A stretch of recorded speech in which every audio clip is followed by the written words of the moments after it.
¿Qué tal? ¿Cómo estás? Gracias por escuchar. ¿Qué tal, Fernanda? Mi nombre es Fernanda Familiar. A ti que me escuchas esta mañana en este periodismo de vida con lo que empezamos todos los días aquí en ¿Qué tal, Fernanda? Te pregunto, ¿tú naciste en una familia mexicana tradicional? ¿Y esta familia tradicional pues tiene alguna relación, por ejemplo, con una educación que da preferencia a los hombres por sobre las mujeres? Posiblemente muchos rechazamos la idea de haber sido criados en una cultura machista. Sin embargo, México tiene una historia irremediablemente ligada al poder de los hombres sobre las mujeres. Y lo que es peor, inculcada por las mujeres, desde la trinchera y la posición de mamás. Para explicar esto, a ver, recordemos que hasta el siglo pasado, el voto de las mujeres era un derecho que nos estaba negado. Imagínense, el siglo pasado. Pero al mismo tiempo, en el cine, por ejemplo, se exaltaba el papel del hombre como cabeza de la familia, proveedor y protector. Nosotras calladitas, sumisas, atendiendo el hogar. Por encima de las virtudes femeninas, para la sociedad mexicana, durante mucho tiempo, la virginidad, la destreza en la cocina, los quehaceres del hogar, pues parecían tener mayor relevancia, cuando además pues las historias televisivas pues tampoco nos ayudaban en nada. En el teatro se replicaban una y otra vez, porque ahí estaba arraigado el tema de las familias tradicionales, cómo debían de funcionar y cómo debían de ser normales, entrecomillado. La industria cinematográfica fue la que menos ayudó. ¿Cómo olvidar, a ver, esas películas en blanco y negro, donde los villanos golpeaban a las mujeres? Eran sobajadas, humilladas. ¿Y cómo reaccionaban ellas? Se quedaban al lado de él, con una sumisión absoluta, diciendo, pégame, pero no te vayas a ir del lado de mí. No me dejes. Es tan profunda esta educación que actualmente pues estamos pagando las consecuencias. Para demostrarlo, pues están las declaraciones de Luis Raúl González Pérez, titular de la Comisión Nacional de Derechos Humanos, en el informe justamente de la comisión, donde señala el aumento de homicidios dolosos en mujeres en México de 1,755 mujeres en el 2015 a 2,585 en el 17 y en tan solo 2 años 48% más. Entonces, estos son los datos. Nuestro país tiene un problema de violencia constante de múltiples maneras hacia las mujeres, lo que significa que más de la mitad de la población puede encontrarse en una situación muy vulnerable en todos los ámbitos y circunstancias sociales. Y aquí me detengo en la reflexión de es igual de importante el que maten a un hombre. No estoy minimizando el homicidio. Lo que estoy diciendo es que los números indican que en el rubro del género de mujer aumentaron de manera muy abrupta. Por ejemplo, el ámbito profesional, el machismo presente a diario en el transporte público, en las escuelas, en las calles. ¿Cómo podemos comprobar esto? Bueno, pues los datos arrojados en la encuesta nacional sobre la dinámica de las relaciones en los hogares 2016 lo indica.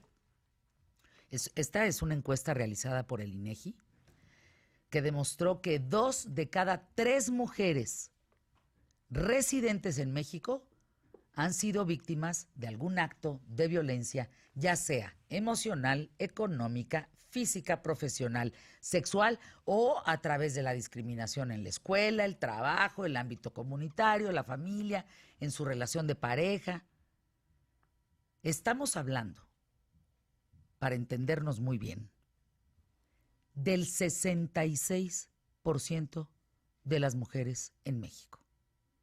Ahora, esto es devastador, pero lo más grave de estos resultados es que donde ocurre la violencia contra las mujeres, en mayor frecuencia es en las relaciones de pareja, a ese hombre que esa mujer eligió. Entonces, si el principal agresor es el esposo, el novio, el amante, como quieras, en cifras, el 44% de las mujeres que tienen o han tenido pareja, pues han sido agredidas en algún momento de la relación. Segundo lugar, donde se dan más casos de violencia, es en el espacio público.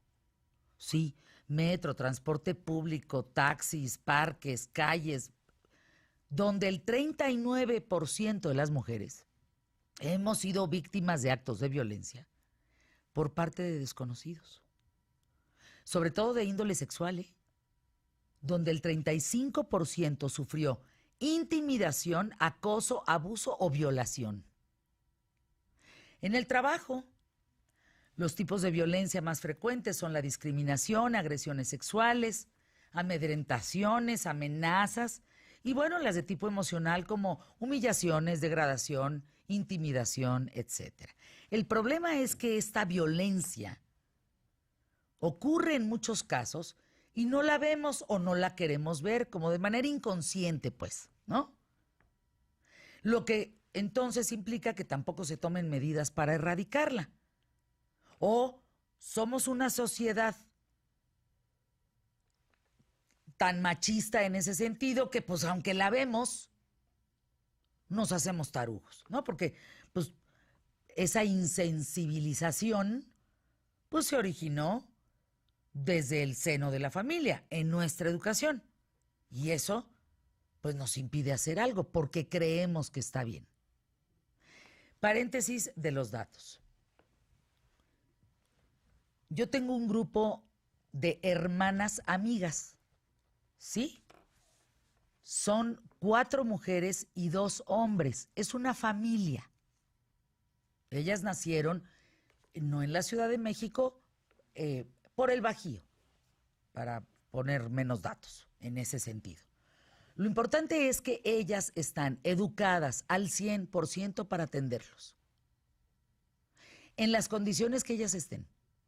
Pueden estar enfermas, pueden estar embarazadas, pueden mandarles reposo. Yo lo he vivido. Que ellos les truenan el dedo y dicen, sírveme, atiéndeme, levántate, yo aquí soy el mero, mero petatero. Y hoy podemos tener grandes ciudades, enormes, con mucha población y avances tecnológicos y la madre del muerto, pero el trato sigue siendo fatal hacia muchas mujeres. Entonces, si eso aprendieron ellas en su casa, ¿cómo vas a saber que eso está mal? Te vas a tener que vincular con una pareja que se parezca a ese modelo, porque eso es lo que tú conoces. Y no vas a poder rechazar ese modelo. Entonces, son bien graves estos resultados, porque fíjense, en el trabajo, por ejemplo, los tipos de violencia más frecuente, insisto, la degradación, la intimidación, pero lo que les digo, hay una insensibilización que originó nuestra educación que nos impide hacer algo al respecto. Y hay la típica historia, es divina esta historia. Todo mundo contamos que nos pasó, aunque quién sabe que no creo que nos haya pasado a nosotros, pero ya es un vox populi, en donde fíjate que un día estaban agrediendo a una señora, su marido, y entonces yo me metí a defenderla y la señora dijo, ¿y tú qué te metes? ¿En qué te importa? Y déjalo. Y así me gusta, ¿y qué? Es un vox populi, pero en realidad es que ya no hacemos nada por ayudar a la otra persona, porque a veces esa persona lo ve normal. México, año 2017, ocupó el segundo lugar en feminicidios en una relación de 24 naciones, por debajo de Brasil. ¿Pero qué creen? Yo les dije hace poco en este micrófono, cada 2 horas y media están matando a una mujer en México. Más los hombres. Es un dato como para entender la situación de las mujeres en este país. Hoy, año 2019, México ocupa el primer lugar en feminicidios en la relación de 24 naciones, tan solo en 2 años. De acuerdo al Sistema Nacional de Seguridad Pública, durante los primeros 4 meses del año 2019, murieron 1,199 mujeres víctimas de machismo. Sí, maltrato finalmente, tortura. Es decir, cuenten a partir de este momento. En 2 horas y media va a haber otra muerte de una mujer. Y ojo, quizá a veces decimos mujer y sentimos, pero niñas están incluidas. Hay un porcentaje muy importante de esas 1,199 referentes, son alrededor de 300 que son niñas en las mismas circunstancias que las mujeres adultas. En abril, tan solo en abril, se contaron 315 homicidios, convirtiéndose el mes con más delitos contra la mujer en lo que va del año. Un contexto más general, las víctimas mortales aumentaron 97% en tan solo 4 años. Y hay que agregar que 80% de los casos de feminicidio se encuentran impunes. ¿La razón? Hay poco acceso de las víctimas a la justicia, prejuicios de género, importantísimo, y eso también me consta, de la policía, de jueces, de los MPs, de los fiscales. Algunos archivan los casos por supuestas faltas de prueba y otros, me consta, le dicen a la mujer, señora, regrésese, que la tundan bien, porque no tiene usted las heridas suficientes para levantar un acta.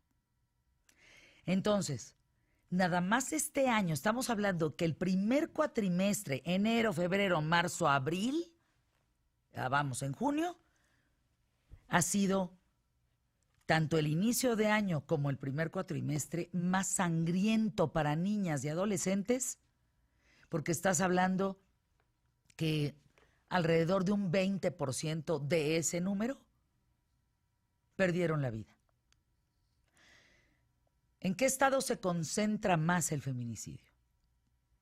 65% de estos son Estado de México, Jalisco, Guanajuato, Veracruz, Chihuahua y la Ciudad de México.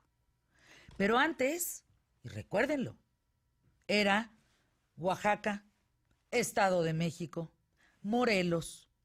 Antes eran otros. ¿Qué significa esto? ¿Se va moviendo el crimen en ese sentido? ¿Por qué de repente unos estados representan más estadísticas que otros? Y entonces yo te pregunto, en este periodismo de vida, en esta reflexión que hacemos tú y yo todos los días, vemos estadísticas, cada vez vemos videos más violentos y terribles, cada vez las maltratan más. Matarla ya es el acto, no, las destazan. Ya me entienden, todavía hay saña en ese sentido, todavía hay más enfermedad mental en ese sentido. Yo te pregunto, ¿ya nos acostumbramos a este tema? O sea, las notas que vemos todos los días las vamos a seguir pasando así una tras otra, para que sean parte del archivo de la nación, ¿o cómo? Porque si fuimos educados bajo parámetros machistas, pues tendríamos que empezar a pensar en que eso, al cabo, es contraproducente para nuestra sociedad. Entonces, si estamos replicando ese tipo de educación en nuestros hijos, sobrinos, pues estamos fritos. Va a ser un círculo vicioso todo el tiempo. Vuelvo a la pregunta para arrancar el programa. ¿Tú en qué tipo de familia naciste? En esta convencional en donde las mujeres no valen, las mujeres no pueden estudiar, las mujeres solo sirven para tener relaciones sexuales, las mujeres sirven como escoba allá. Es bien delicado. Quizá en lugares y colonias de ciertas ciudades de la República Mexicana, pues ya no ves eso. Pero ¿y los recónditos? A los que a veces nadie llega. A mí me impacta el aumento en la estadística. Ya miren, fuera de eso, alegamos lo que quieran, pero no es posible el incremento del 60 y tantos % en estos 4 meses. ¿Por qué? Y casi un 100% en 4 años. Y casi un 100%, 97, ¿no? En 4 años. en 4 años. ¿Por qué? ¿Qué está pasando? Súmenle los hombres. Hoy estoy hablando porque vamos a tratar ese tema aquí en ¿Qué tal, Fernanda? No minimizamos las estadísticas de los hombres, evidentemente. Súmalas. Y entonces te vas a dar cuenta que tienes un porcentaje de la población que regresa a sus casas diciendo gracias a la vida. Bendito Dios, no me mataron. Bendito Dios, estoy bien. Ay, no tiene importancia. Te quitaron la cartera, te hicieron esto. No tiene importancia. No, sí tiene importancia. Porque hoy a los sicarios, escuincles jóvenes de 13, 14 años, les dan una pistola a diestra y siniestra con drogas o sin drogas. Y eso está permeando en una sociedad. Sí, y les dan 1,000 pesos, 2,000 pesos por un asesinato, ¿no? Y dinero fácil, poco, y termina en una actitud de violencia tremenda. Y van a vivir poco, pero pues ese poco lo van a vivir bien. Imagínense. A mí no me vengan con sus planes de estos de Guardita Nacional, con estos recovecos que tiene, porque no es un plan de seguridad en donde se ataque contundentemente al crimen organizado y las violaciones y los secuestros y los asaltos y los homicidios. Discúlpenme, no lo es. Ya estaríamos viendo resultados. Claro. Apenas van a meter a la gente, ¿cómo se llama? A reclutar. Sí. En fin. De esto vamos a hablar el día de hoy, de los feminicidios, mucho más que compartir. Quédense con nosotros, @QTF, hasta la 1 de la tarde. Escríbanos.